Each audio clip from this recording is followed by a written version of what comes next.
Amina's silent struggle. Chapter 1. A voice lost, a life abandoned. Amina was born into a poor family in a small village. From birth, she was different, silent. While other children cried, laughed, and spoke their first words, Amina remained mute. Her parents, superstitious and afraid, saw her as a curse. The village whispered about her condition, and soon, even her own parents saw her as a burden. One fateful night, when she was just 5 years old, her parents took her to the outskirts of the village and left her there, hoping someone else would take responsibility. Cold, hungry, and confused, Amina wandered through the darkness until an old woman named Mama Ruth found her. Chapter 2. A Second Chance. Mama Ruth was a kind-hearted widow who had lost her own daughter years ago. She took Amina in, raising her as her own. Despite Amina's inability to speak, Mama Ruth believed in her potential. She fought to enroll her in school, even when teachers doubted if a mute girl could learn. Through hard work and determination, Amina excelled in her studies. She learned to communicate through writing, and with Mama Ruth's guidance, she completed secondary school. But Mama Ruth was old, and soon, Amina had to make a tough decision to work and support the woman who saved her. Chapter 3. A Life of Struggles. After graduation, Amina moved to the city and found a job as a cleaner in a big hotel. The work was hard, the pay was low, and people often looked down on her because she was silent. But she never complained. She worked tirelessly, saving every coin to send back to Mama Ruth and, eventually, to help her biological parents, even though they had abandoned her.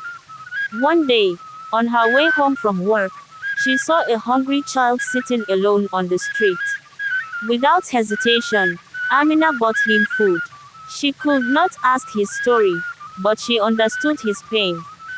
She left with a small smile, unaware that this simple act of kindness would change her life forever. Chapter 4. The Unexpected Accident. That same evening, as Amina was crossing the road, a speeding car came out of nowhere and hit her. Everything went black. She woke up in a hospital bed, confused and in pain. A man sat beside her, Daniel, the driver who had accidentally hit her. Unlike others who would have ignored her suffering, Daniel had rushed her to the hospital and paid for her treatment. He spoke to her gently, apologizing again and again. Over the next few weeks, Daniel visited her daily, bringing books, food, and company. He noticed how intelligent she was and encouraged her to dream beyond being a cleaner. Seeing her struggle with communication, he introduced her to a doctor who specialized in speech therapy. Chapter 5. A Miracle Unfolds. At first, the therapy was difficult. Amina had never spoken a word in her life, but Daniel and the doctor never gave up on her.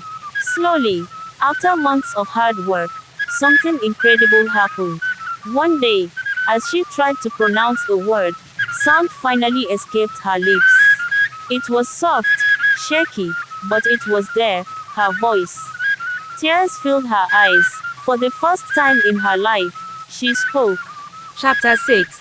Forgiveness and redemption. News of Amina's recovery spread, even reaching her biological parents.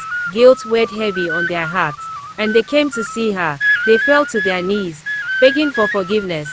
Amina had every reason to hate them. They had left her to die, believing she was worthless.